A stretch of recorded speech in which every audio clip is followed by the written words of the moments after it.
fast. First name, yeah.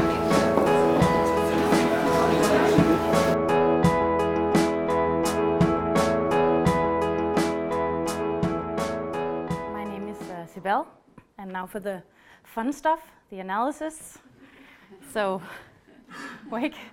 I looked at the top 100 companies at a list from Børsen, who has a top 1,000 sort, and it was indexed by number of employees. Since it was from the Børsen top 1,000, or is it actually a list, small means business that owner? it's differentiated Just not from.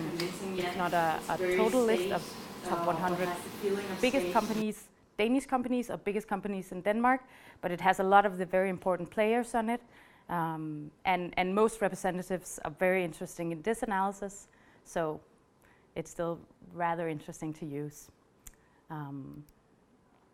The parameters we used for the analysis were pretty much the one question: is there a personal story present? And then we asked it at the landing page of the .com, at the job and career section, and at the about us section, all being the most relevant section for all the users when they social media, encounter Facebook, the .com Twitter, site. LinkedIn, YouTube, Instagram. And then we also that touched we on went some through. external touch points. Instagram being Because the the only corporate one site has social not media quite sites, utilized campaign yet. sites that are Companies, as we visible saw, or did use social close media, that but very few of them see and actually are referred to. implemented the Do they have online advertisement or general and content like that? looks pretty much And like then a lot of asking the other same .coms. question: is there any personal story present? We also looked at the visual part. Do the corporate sites use any visual elements or content to display or to communicate some of these personal stories or personal identities behind the corporate at each of the sections?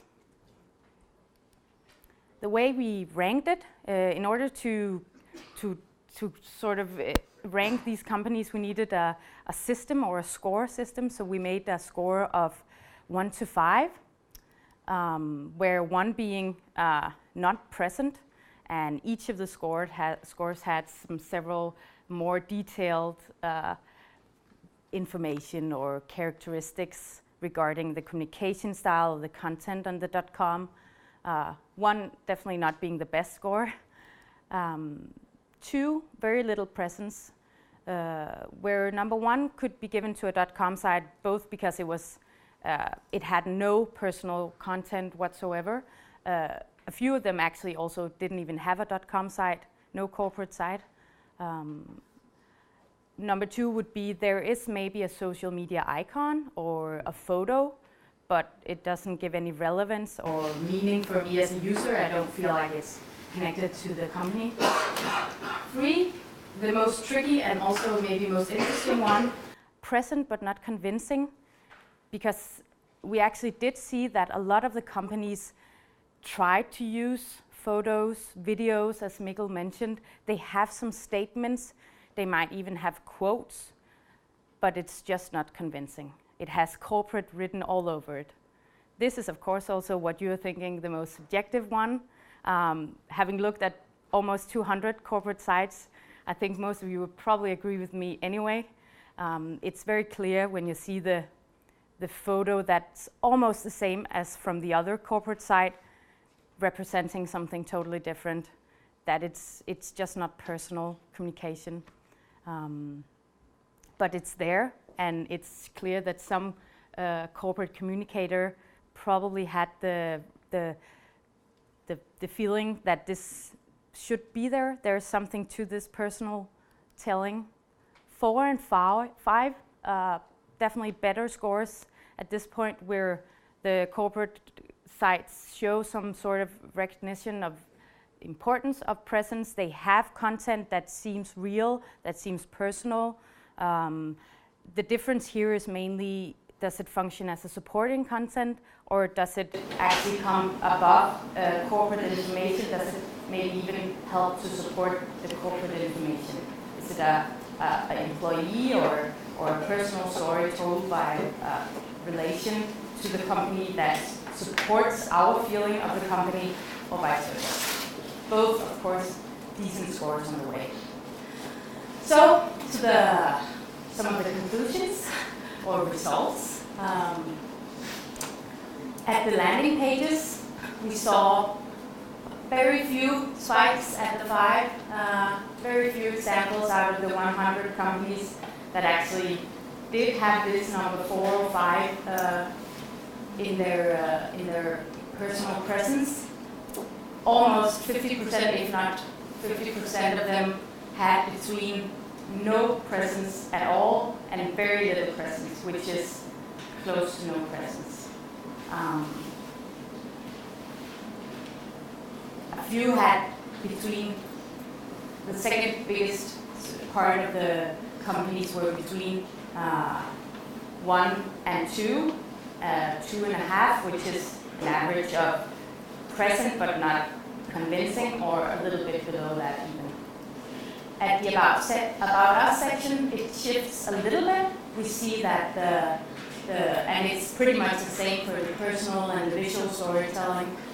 A few spikes in the visual. There is actually used a few more videos sometimes to try and tell a story.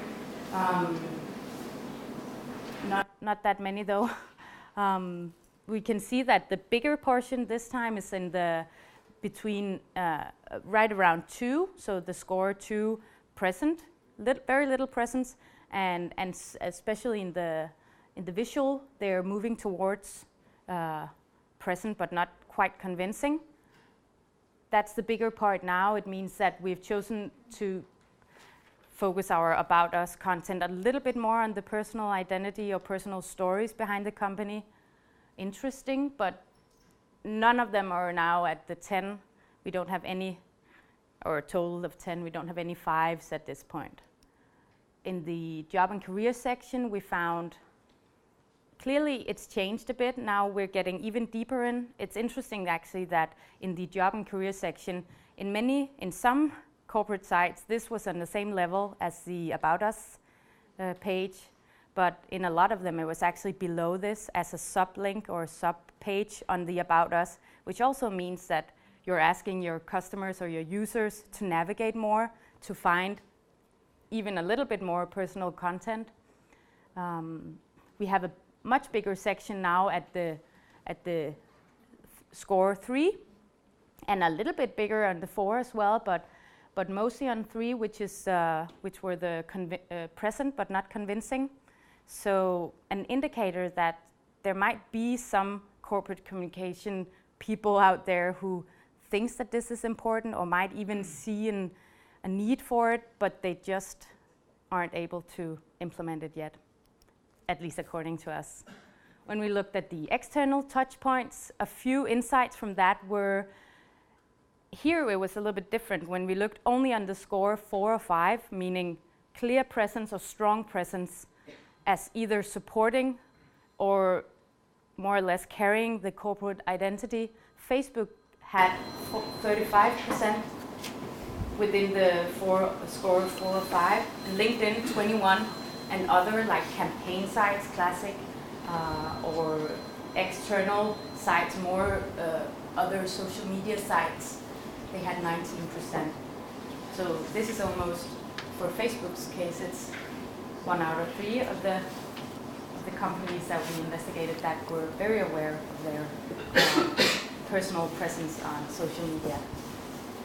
And just to compare quickly, you can see I don't know if you can see in the back, but the 3 initial stats there, all the social media, site, Facebook, Twitter, LinkedIn, YouTube, Instagram, the that landing we went page through. about us and careers. Instagram being the only one that are not made, quite and then utilized yet. the last are all the social media, Facebook, Twitter, LinkedIn, YouTube, Instagram that we went through.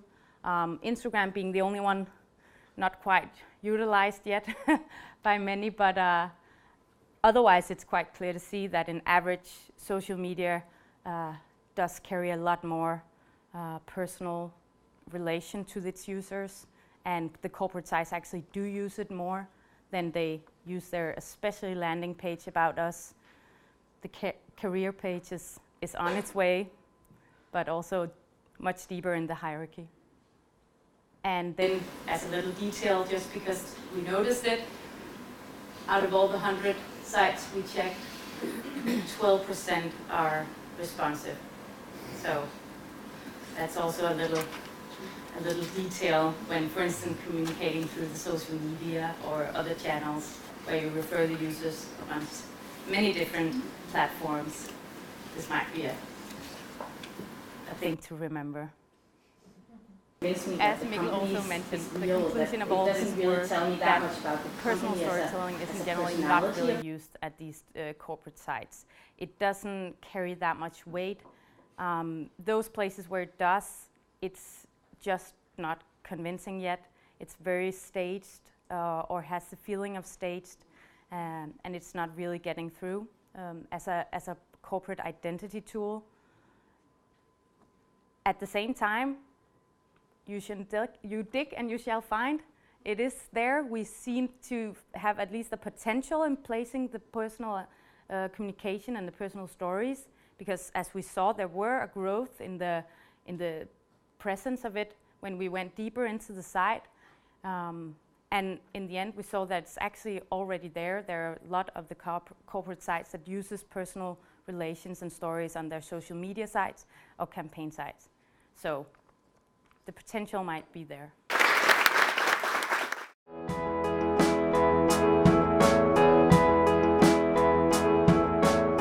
I'm going to reflect on the analysis, and what I basically see is a huge fascination for what we could call Web 2.0, and or on one hand, and the other hand is that a great fascination for these social platforms, which Sibel just reflected on. And just to go back 10 years, then this guy, Tim O'Reilly, who invented the Tim O'Reilly Media Company, he saw the Web 2.0 rise, and what he thought of was the web as a platform, more than just a homepage. And a platform containing services which would include the users to be contributors to the whole branding experience. And he was kind of optimistic. Web 2.0 was this revolution of blogging, of Napster. We started talking about SEO. We had Wikipedia. And we talked about a lot of services which would include the users on the website to engage them and to entertain the users while engaging with the brand. And he told that customers would be building your business for you, which is kind of optimistic 10 years ago. And now we see that it didn't happen. The user would be an integrated part of your website, he said.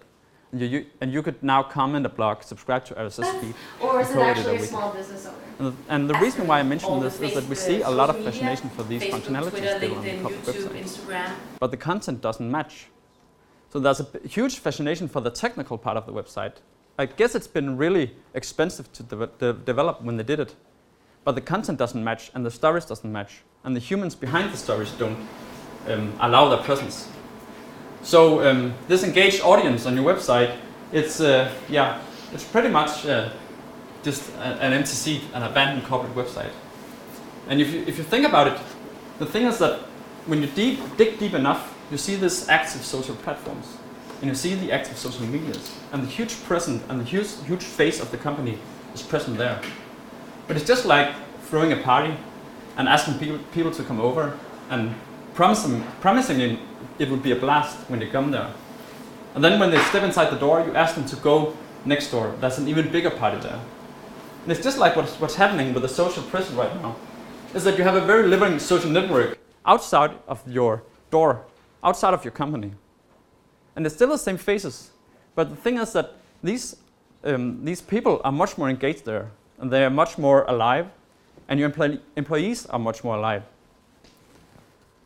So what happened? What I think is that we try to take the best from the social networks and the social network sites and integrate them on the website. But it was just too expensive. It's too difficult to connect the APIs. So now we're just linking outside of the company website. And that's what we see. This is an American pharmacy company where they created the social media space, which is kind of a good idea because it actually shows that they are active there.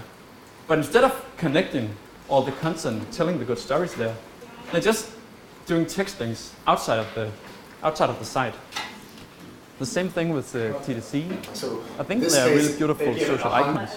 But they don't, I mean, what do I expect on Facebook? Is it a career page? Is it customer service? Can I buy a TV there? What's, I mean, not by TDC, but someone else. What's behind the Twitter account? I don't see it. And it's pretty simple to include. And I think the most awful thing is this, this share on more, I mean, 285 different social medias I can share this random piece of article on.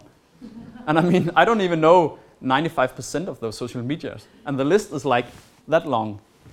And it's just, I mean, it's not serious for the user. And it's not showing that face that you really want to do with it. And you really want to communicate that you have a huge presence somewhere else. But it doesn't reflect that you're actually there, you're inside the door, you're at the party, just entertain me, tell me your good stories. And yeah, social media has really become what the website is not. And I think the reason is that you're pretty much moving below the radar. The governance of the website is really strong. In most of your big companies, you probably know that the communication department or the board of managers have some sort of stance towards your website.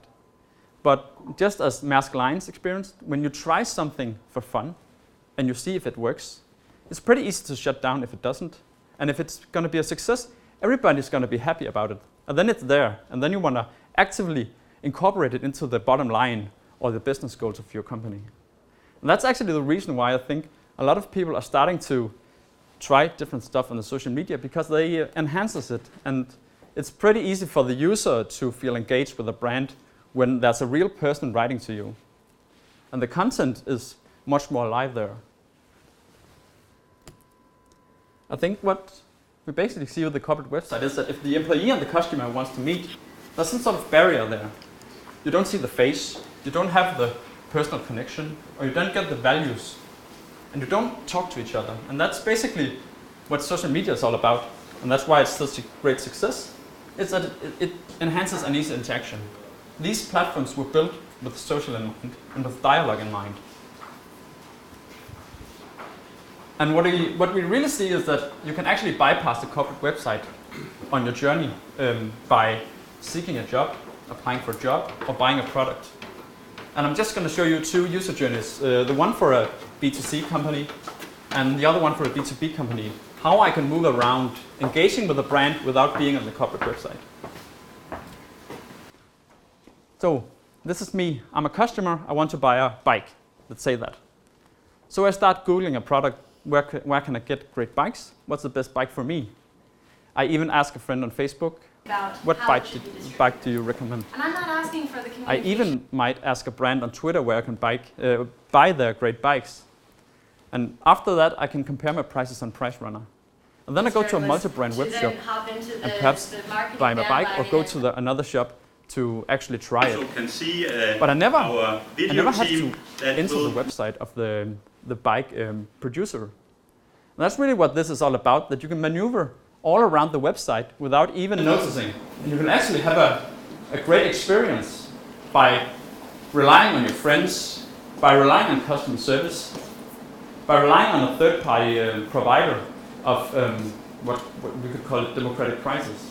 And then in the end you can buy without even being on the actual producer's shop. The same thing goes on for a potential employee.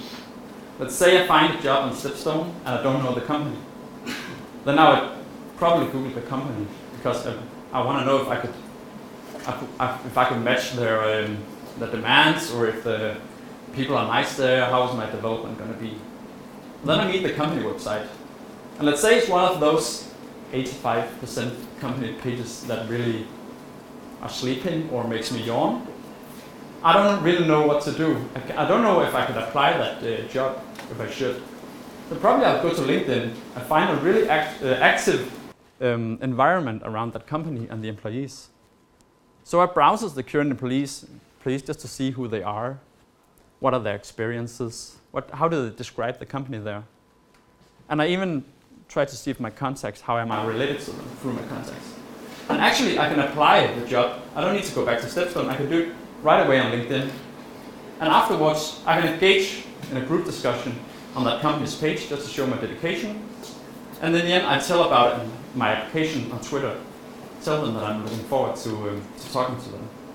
So this experience is also jumping from one external touchpoint to another external touchpoint without even being on the website. And my last job, I applied a job where my company didn't have a website. We were 35 people, but we didn't have a website. And I asked my boss for my first job interview why that went there, and he was afraid that the competitors would steal his employees. I mean, think about that. It's 2012, and I mean, I could just find the company on LinkedIn. I found 30 employees there, and I could see who they were, what was their education. I mean, I could contact them right away. And one of the competitors also contacted me on Facebook 4 months later if I wanted to have a new job. And I mean, it just shows that you cannot hide away. And these strong platforms are really doing what they're doing. And they're doing a really damn good job. So why don't take the best from all of those and integrate on the website? Because that's after all where I expect to find it after I Google. I get into the web page, the website, and I want to engage there. This is a really long journey, but it's actually the right journey for me. So by bypassing, it's more like we avoid the corporate website and we go to those pages where we find, or go to the content where we can see ourselves and we can see the real content on the real website. So it's not on the corporate website where we have the face and we have the story and we have the identity. It's more on the social channels right now. And that's, yeah, that's something.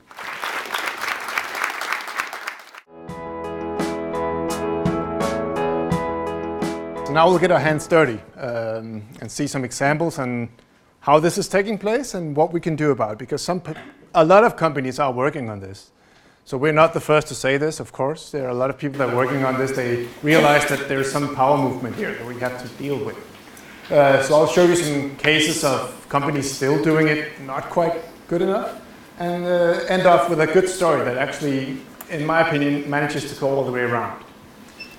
So, but we figured, why not make a manifest so it's easy to remember what can I do when I come back and I sit at my desk. And we have 6 of them right now. This is just wet paint, so we're just working on it still. But we figured these 6 at least will be a good advice. The first one will not bore anymore. The second one, life is what happens outside our website. Meant as a provocation of what we just heard. That of course we have to deal with that. We will be authentic, honest and human. Meaning that we can't bullshit this. We have to do the same voice that people are doing on the social media. We'll have a purpose with our website. This meaning our website stems back from a period where we put our company brochure online and we figured that's fine. And a lot of websites still are like that, except, as Mikkel mentioned, they kind of started having different branches. Like the one company department came and said, we want this part and we want that part. And then you have a huge monster of a website that can be hard to deal with because you have so much content, so many people that want to decide something that you don't know what to do with it. So have a clearer purpose will help you get rid of all the noise. We'll talk and listen. Use your website for that, just as Rasmus mentioned right now, that you have to be aware of what's going on outside so you can talk and listen on your own side. And in the end, maybe showcase the good you do. A lot of people do a lot of good CSR right now. They do good for society. And why not show it? Why not tell these stories? Because these stories are the ones that we as humans can relate to. We can feel that there is something here that's meant for the greater mankind that we're all part of. Okay, so we'll dive right into 3 examples that, in my opinion, should be waking up right now and do something different. This is jysk.com, their .com site. The Danish side is mostly about selling blankets and furniture. But the .com is trying to be informative about corporate because they are rolling out in a lot of countries. They have now a turnover of 12 billion kroner last year, with over 1,500 stores and 14,000 employees in 32 countries. So they need a proper information here. But what we get is this. If you want to read about the group, you get a lot of text. It's stating the exact same thing as Mikkel started mentioning. You do have some links to some Jysk television and some history, and it's all fine. But in my opinion, it's mostly 50% of what they state up here that's on this website. It's very boring, and I feel like sleeping. So maybe that's the purpose. But it's a shame because JYSK really do have a lot of things going on. They have a web TV channel, maybe also a little outdated, 3 or 4 years old, but maybe they have this on YouTube too. And they have the same on Facebook, 50,000 followers now, a lot of people engaging. So a lot of more value going on here than on their corporate website at least. So this is why I can get a decent picture of who they really are. They just start on Instagram also, and they should be bringing all of these together to the corporate website in some way, at least take mention of this life that's going on right outside. So I don't get this missing link in the chain that they have of their branding. Another case is G4S. It's noted on the Copenhagen Stock Exchange, and it's a huge company with over 620,000 employees all over the world. And this is their corporate website, the front page that we see. So we're not even sure what they're trying to tell me. I have a call to action button here. It's all red and I feel like clicking, but it's actually not for that. I have something about sailing. They don't do sailing. I have maybe a slider here. Maybe I can click this and see something in the slider, but no, this is the latest news. So I'm all confused when I start the interaction with the site, and it's not fulfilling any good purpose for me. So if I'm a person looking for a job, because they have 620,000, maybe they want one more, I can go here and click careers, and I go into the site, and it's more sailing, and I'm thinking, okay, so fine, where's the jobs that I'm looking for? Up here, maybe vacancies. Yeah, press vacancies. If I go into vacancies, I get a text that reads something like, ensures the most engaging and supportive candidate experience and enables G4S to draw upon an active global database of the very best into blah, blah, blah, blah. Then you get to the job page. Same problem again. You don't know what they want from me. There's a video. They're probably telling me that it's good to work here, but I can't feel it. I can't see. The pictures are so small. I can't get it on site. So I think, okay, I'll go to the social media because they do it better. I know they have a good tool. So I'll go there. Wrong. That's for sharing this page. So do I want to share this page with anyone? No, there's no reason to. So you have to scroll to the bottom. There's the same icons again. This time, yes. You get to the Facebook page, in this case, and they only use it for recruiting. So there's no engagement in that matter. I didn't get the feeling of who G4S is and how it is to work there. The same for Twitter. It's job post, job post, job post. It feels like it's a robot posting these jobs automatically. And they don't have so many followers compared to how many employees they have. So it makes me feel like this. And it keeps going on. There's one more case we're going to show, and I know that maybe one of you here is working with the next company, so bear with us. I'll make it up to you again later. Because this is the one page that I looked at recently was Carlsberg. Of course, they have to ask for this legal drinking age, because in a lot of countries it's mandatory. But it's done in Flash. It's done very weirdly, so it's hard for me to interact with it. So of course I'm 99 years old because that's the easiest age to be, and I accept cookies. I like cookies. So when I come in, I expect to find something about the company, but I find something about football, except it's not that much football-ish. But that's what they try to tell me, do you want to take a football quiz? No, I want to work there. So anyway, but this is the experience I get today, right? And you know it. So this is a text that's on your corporate site right now. I was going to say, do you want to work here? Of course I do. It says it's fun, exciting, outstanding, around the world, personal development. I feel like this Monday morning when I work in Carlsberg. And when it's Friday, it's like this. And it just keeps going. Wrong again. Because this is what you get on your job page right now. It's 11 a.m. in Kazakhstan. Do you want to work there? So I figure, I can't be bothered. I want to, close down my computer, go home. I'll look at it in the evening when I get to my home, my kids when they're sleeping. I'll sit in the sofa. I'll look up a job at Carlsberg. Wrong again, because it's Flash and I can't see on my phone. I know you're working on it. You have things going. So we'll show that later. But it keeps going. Miras, Tryg, I see companies, all major companies. They're doing all this, and I just feel sleepy. So we need to do something about it. So back to the corporate manifesto. So the first one was, we will not bore anymore. I just have one case for each of these. to show what we mean. It's about getting a good content strategy, have a voice and tone, know what you're saying. Don't just say anything like all the others do. Feel what you like to say, and then go in and do it. I know it's difficult because it's a lot of people that are involved in this, and it's not just something you do. But you can match it to your company, to the efforts, the muscle you have to bring it forth. And a company with a lot of muscles is Coca-Cola. Right now they have a company in Denmark which is very boring, or a page in Denmark which is very boring. But the English one just launched this one based on a huge strategy they're working on. They call it the Coca-Cola journey, and they're working on all kinds of contents around a single soft drink. But this is because they know it's a huge brand, and they have a lot of potential to involve people and to engage with people, so why not do it? It's something that they're working on. They're saying every day is an election day because they know they're beta about it. They want to be learning about it, see how it works, but they relate with a lot of things on the social media, and they keep pushing things in. They are open about it. If you want to read about learn about the content strategy, you can find this video on YouTube. Just Google Content 2020 with Coca-Cola, and you'll find 2 videos that are very, very nice written about how one-way storytelling can go to dynamic storytelling.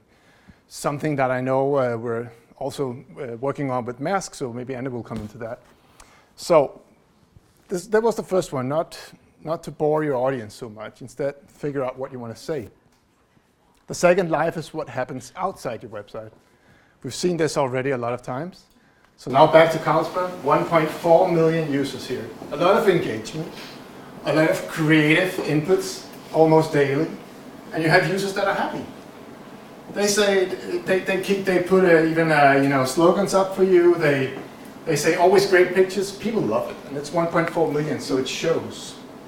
So of course Carlsberg has to look at this now that you're working on it and say, okay, how can we get this feeling into our corporate website so we don't repeat the mistakes from the past? So we'll be authentic, honest, human. That's about having a true voice. Cutting all the crap and speaking as you would like people to know you as a person. Maybe you know Simple, it's a banking company in the US. It's not really a bank, but it provides you with a bank account and a Visa card, and then all the rest they do is just user experience. So they take care of all the easy checking, all the easy payment of bills, how you can save up for something, see what you spend, and it's done in a very good manner. And they use also the social media to say, we're not the only ones saying this. They pull in the content on the website, they create profile outside their website on a page called Quora, which is a place where you can answer to questions. So they are actually saying here, oh, we're a good company. That's what they're doing with different statements, and they're asking the users to reply. So they're being completely open about it. They're saying if we're not a good company, it will show right here. So they're also saying, has Mint.com stopped innovating? That's the competitor.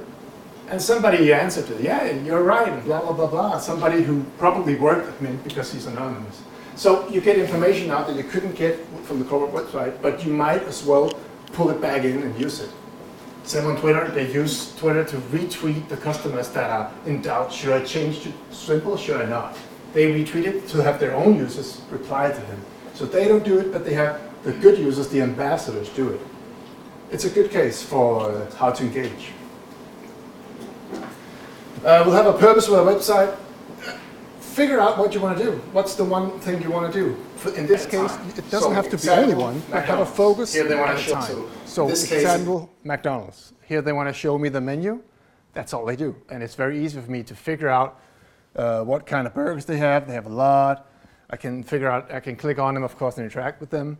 But then they also have a place with the same website. They have a place for storytelling. So in this case, they give it 100% all Hollywood with sounds, and you can hear the cows moving, so it's not actually horse meat they're serving.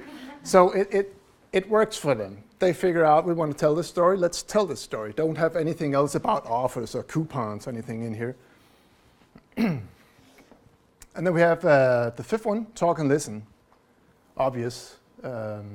Zappos, an obvious case that does this on the website. They provide all the necessary options you want. You want to chat. You want to call. You don't like the phone. Send us an email. We'll figure it out, just like they do on Facebook. So if they've learned from Facebook, they learned from Twitter, and they're trying to implement it on their web shop. Last thing, number 6, we will showcase the good we do. Why not? Because if you do good in the company, of course we can't say that you have to do good.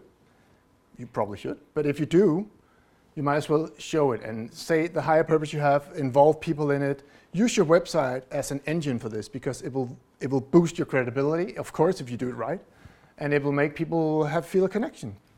A big company like Walmart, they have a lot of problems, a lot of issues all the time in the media and the press with all kinds of things because there's so many people. They donated last year $1 billion for charity and more than 1 million man-hours they donated for all kinds of good for society, environment, financially challenged families. All of this, they call it giving back to communities. Of course, you can argue they had to do this because they were in so many shitstorms on the social media, they had to do something. But maybe if they do it right, it's actually okay. It's actually good. They will have a resistance against future problems on social media because they're embracing it. They're saying, we're doing this. You can feel free to comment on it and to involve yourself. Smaller case from Denmark, just to get in. You have 2 here from the company Corp who just Brugsen does this also. They have a support thing where they involve the users when they shop down in the store. You get a token and you get to choose between 3 local initiatives, or in this case for Christmas it's 3 national initiatives where you want to put your support. They pay, but you decide where to go. They could use they could use this much more on the website, and they're probably working on it. So that's the 6 for now entries of our manifest. So it all adds up because we have all these different channels. There are probably more, and it depends on who you are, what you want to do with it. Because it's a strategy that you do with your company. It depends on what you want to say, what you want to communicate, what efforts you have, what muscle you have. So it can all be different. But don't forget the corporate bit. That's all we say today. There's one case I want to go through. It's just one more case. It's about 10 slides. That does all of this, I think, very good. None are perfect, but they do it very good. Maybe some of you are familiar with this. This is Mr. Scarecrow, and he works for a place called Crow Foods. This is a campaign. It's a commercial. But the company behind it built this campaign along with the game to show that, to provocate a little and say, okay, we don't want the world to end up in a place where the Scarecrow is working for the Crow.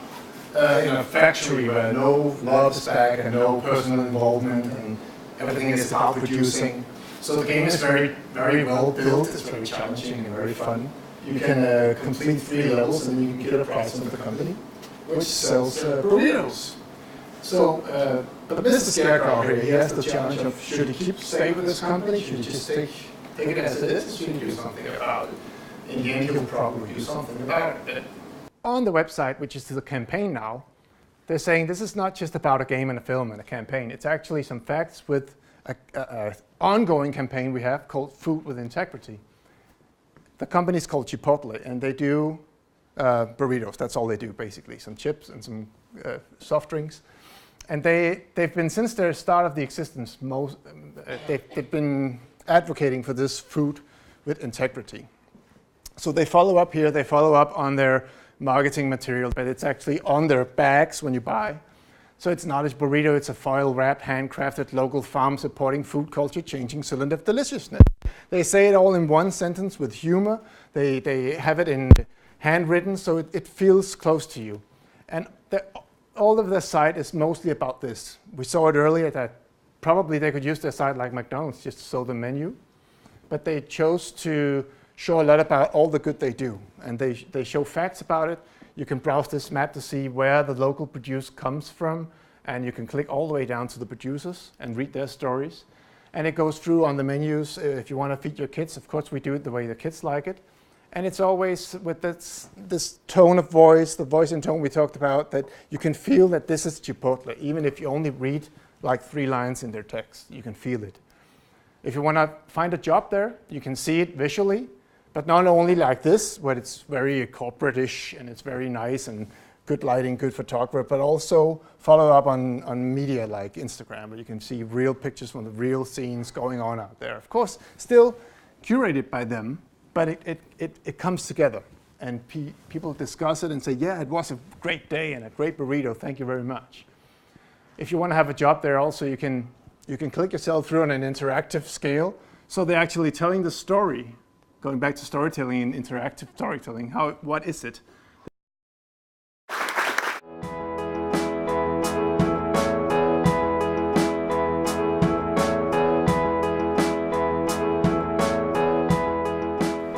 So I'm working with Mask. I'm a corporate brand manager. My name's Anna Glanholm-Brun. I'm from California and I have the most Danish name possible. It's great for immigration. It's really confusing for people who call me. So I just wanted to introduce myself really quickly. We started out with social media at Mask in 2011, and we've had a website for a long time, and people are quite content with having the website, especially in a really corporate company like Mask. When I first got involved with our whole digital presence, a lot of our business units thought of it as nothing more than a digital business card. They're like, we put our company up there, we're good to go. They know who we are, they know where we are, they know that they can call our generic switchboard number, and if they get to the right person, they'll get what they need. And it's so much more than that. And Mask.com was definitely not hitting all of the marks that we wanted it to hit. And we are, listening to the presentations leading up to mine, we are total culprits of absolutely boring you. I'm really, really sorry. I'm really sorry for that. But I can say we're putting our foot down and we're saying enough of that. We want to break the standard. We want to change the way that people view the value of a corporate website. You know, we can't see internal and external communication as being two different things anymore. They are the same. The stakeholders that you have for your corporate website are also inside. And whatever you put inside is likely to leak out. So let's be honest, it's the same thing. So if you are a company and you're ignoring the value of looking at your entire digital presence as one big ecosystem or puzzle, you're really missing out. And we wanted to put our foot down and say, our corporate website should be at the center. We've learned so much from social media. People out there want to interact with us and develop a relationship with us. And we, more than anything, want to develop an ongoing relationship with them, an ongoing dialogue, making sure that we're relevant to them on all different types of planes. But regardless of where we go, regardless of how we develop our digital presence, it needs to be authentic to the brand. This isn't anything different from any of the other communication channels that we've had going. We have to be authentic in all the magazines that we make or the group brochure that we make. It's going to be fluffy, I'm not going to lie. We're going to tell you we're fabulous. We're going to tell you we offer you global, international careers that could take you across the world. You'll be working with fabulous people who know everything about their field. And that's just not going to go anywhere, I promise you that. We'll keep saying it, but we can bring it down to a personal level. And we can have our actual employees telling you that rather than us. It needs to be relevant. People always say content is king, but relevant content is king. And if we are creating a bunch of content every single day, we have some amazing journalists working with us, and they're just creating stuff that we believe is important to the world. We're really just kind of creating more clutter. And we're no better than the guy on the corner handing out pamphlets, which then end up in the trash can around the corner. I know you've all been there. And it has to be engaging. If it's relevant, of course it will be engaging. But the engaging part is what's going to allow for us to develop that ongoing relationship. We don't see being on social media as something that we did in 2011 and just we did it for 2 years and said, hey, we're cool, Mask is up to date. No, it's something that is going on forever. And that's a really hard thing to explain to the executives, but we don't stop, and it doesn't stop. And once you build a reputation there, people want to stay connected with you. We have hundreds of thousands of ship lovers out there, and they go crazy for a sunset scene with a vessel in it. And you know, we got to keep them going. We got to keep them going. We got to keep the engineers who are craving for a new, exciting job with challenges that their company can't offer them right now. We want to make sure that they know about us. We want to make sure that when the time is right, that they know we've got a space for them. This is our corporate website. I think it's quite organized and clean cut and very sterile. It's static for the most part. We only update this area here maybe once or twice a month. And for all purposes, it's quite boring.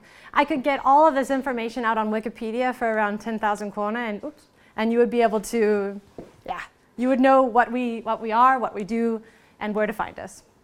But it's static. It's not where we want to be, and everything that we learned on social media about the ongoing relationships is not really found here. I managed to have a little GIF made of the corner, but that's about it. And then when you click on this, then you'll have a listing of all of our social media channels that tell you a little bit about why we're on that channel, because there is a purpose behind each of the channels. We didn't just go do it because it was the cool thing. But it is just not at all the cool kid on the block when you look at all of our social media channels. So this is what we're working with. This is what we have. We've got a static website. It's completely self-serving. We can look, it's pretty much like looking in the mirror and being like, we look fabulous, so clean cut, really, really nice. It's inside out focused. We're just looking at, this is Mask, this is what we have to offer. If you go into the current career section, or the old career section, we actually just sent you straight to the vacancies. Now we changed the career section up as a little project to see how SEO could help us out, which it obviously can. And now we say, well, here's us, but where do you fit in? And we try to help people figure out, if you're into challenges and you like engineering, maybe you would be great on a vessel, maybe you would be great in the energy sector. So we try to ask them a little bit more. That was our first test with taking the learnings from social and fitting it into our corporate website. Right now, it is a deprioritized channel. I get people really excited about what we are, how we do it, who's working for us, where they're working for us, are on social media, out on our different campaign sites. If you may have been to the wearemask.com site, fabulous site, puts you at the center, tells you how long you've been on the site and how many containers have been shipped during that time. Really, really cool. And then I take that excitement and I completely flush it away when I take you to mask.com. And it's just not fair. The person doesn't understand. When they went from We Are Mask, the imagery is different. The tone of voice is different. The focus on me as a visitor is different. It's standard. It's a run-of-the-mill corporate website. And it's based on incredibly old tools. The current mask.com, I hate to say it, but I'll bring out the dirty laundry, it's based on SharePoint 2007. And it's really, really difficult to use, but we're changing that. Also, the measurement tools, we use Google Analytics, but we changed away from Adobe because it was as if we had this super amazing Ferrari of an analytics tool, and all we needed was a bike. So Google Analytics has been a lot more fitting for us. We're aiming high, I'm not gonna lie. We're aiming for the stars and above. And if we hit that, great. If we hit just below it, we'll still be breaking the mold. And I think that's exactly where we want to be going. We're looking for a dynamic site. We want to be outside-in focused. Again, taking everything we've learned from social media and how people want to relate to other people and implementing that there. We want to have a personalized experience.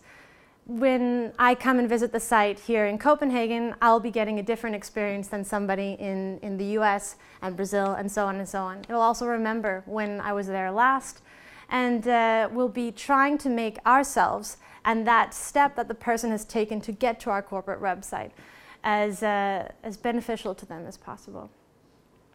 We're going to make it the hub for our communication and presence online. It is not there right now, but it will be. And the questions of how and when you should implement the social media icons and figuring that out, it's not a cut and dry thing. There's no way that we're going to figure it out tomorrow or when we launch the first time, but it will be an evolving process. Just like our social media strategy has evolved into a digital channel strategy, we expect this to go on for years and years to come. We have to evolve with our stakeholders and our target audiences, so this is part of that. Again, being measurable, as I said before, it has to change, but we're not just going to change it because the next day we choose that we don't like the mask blue anymore. We're going with mask orange. It's not that kind of changing. It's evolving and measuring and basing everything on results. It has to be flexible. Mask.com is ideally going to be, or hopefully going to be, the cookie cutter template for all of our different business units. We have 18 different business units. And if we can create a good enough template for them to then develop their websites from, we're actually having a really, really good business case on our hands. Everything that Mass Drilling wants to do in connecting with their stakeholders is relevant for us on the group level. Everything that Maersk Oil wants to do in connecting with the best geophysicists in their field is something that we want to do on the group level. So it definitely has to be flexible. Mobility, no-brainer. We're not doing that right now. It's not responsive, total culprits, but it will be. Intuitiveness, you're just not going to get anybody coming there unless it's easy to use. If we change up the navigation pane too much, like we did on We Are Mask, it'll be cool for 5 minutes and then people won't really understand it. And of course we want to be informative and inspirational. The old way of looking at a corporate website was, let's just make a site to represent our business. And that's what we did, and we added some great pictures and evolved it over time, but really not too far off of what we used to be. The contact us information just has our headquarters address and the switchboard phone number. For any of you who have tried to call it, you get this lovely, very nice old lady on the phone, and she'll try to send off your call to the right person. Yeah, good luck. What we want to do is we want to change that. We want to create a source that inspires people. I say I want to inspire the world. I was told not to say that because it's too grand of a scheme. But I want to make sure that people who are interested in transport and energy, as well as people who are on the cusp of that, become interested in it. 90% of the world around us has been shipped here. The fruit that we eat, a lot of times we aim to source it locally, but the tables, the desks, building materials, cars, toys, games, it's all been shipped. So transport and energy, which we work with every single day, actually has a lot to do with every single one of us, and yet we don't ask about it. So it's Mask's job to inform you about it. We want to be inspiring you. We're not an e-commerce site, but I'm selling you a good experience. I'm selling you a good experience in return for qualified awareness on your part and for you to go and share your experience with your friends. This is a slide, I can't remember what I was going to put on it, but basically I need you to get the word out for me. I need for you to go and share your experiences, make sure that you're engaging with us in a relevant way. Yeah, basically, I want for the new Mass.com to be able to be relatable. You can't relate to the current Mass.com. You don't really see what it has to offer you, and the new Mass.com will be able to do that. We want to instigate or create conversations around the world about people asking how did the things get to them that are around their lives every single day. There are 3 things that every company should be held accountable for. If they have a corporate website out there, which hopefully they do, because the ones who don't, which were mentioned, it's mind-boggling. But as a company, you need to be held accountable for measurement and results. For me, this is a really internally focused kind of thing, but it's looking at the steps from identifying your target audiences and the objectives that you want to achieve, moving all the way into establishing the presence, the website, building a community and understanding as to what you offer, building that engagement, and then hopefully hitting some great objective results, the financial backing. This is what you need to have when you're working internally and trying to explain to the executives, I want a new website. Because if you tell them you want a new website and you don't have this in place, they're going to tell you the one we have is just fine. It's like asking your parents for new shoes when there's not holes in them. You got to have a good reason. So this is the baseline. And of course, what we need to make sure that we're always doing is seeing this as a cyclical process. We're getting feedback the entire time. We're getting takeaway points. We're optimizing. We're changing things around so that we're not just hitting one of our objectives the second time around. We're hitting 2, 3, 4, and making sure that the results are always growing. The second thing, and it's incredibly important, is knowing your target audience. If you know your target audience and you know your objectives from the very beginning, you're going to be held accountable for what you actually produce in the time period that you say that you will. And when I say knowing your audience, I mean really knowing them. We have that ability with social media. We have that ability with the tracking tools that you have on your corporate websites. Who are they? Where do they live? Do they have families? Do they have cars or bikes? Where do they go online for their information? Where were they before they came to your corporate website, and where do they go afterwards? All of these things sound really invasive when I say it out right here.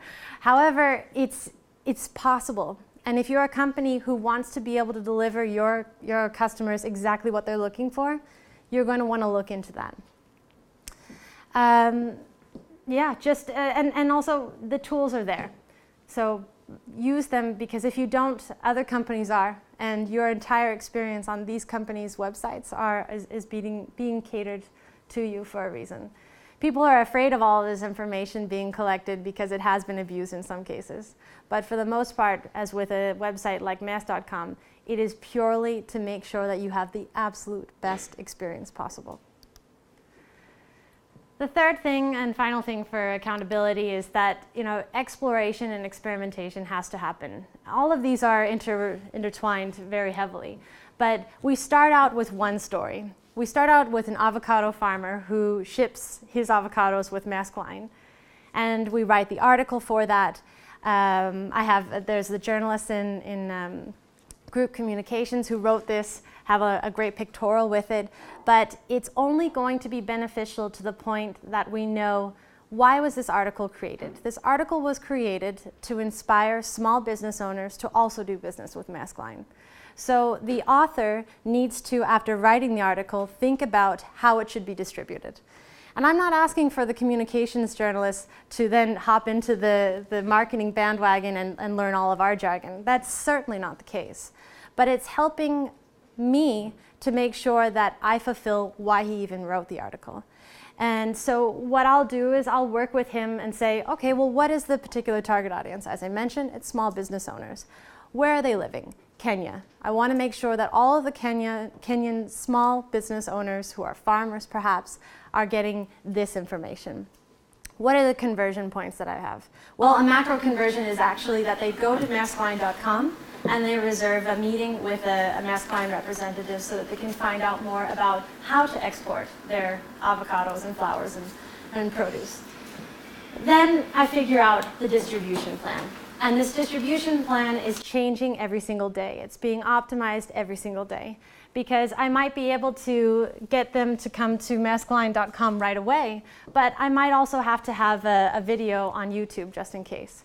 I know that we have a lot of people from Kenya following us on YouTube, so I want to make sure that that's there.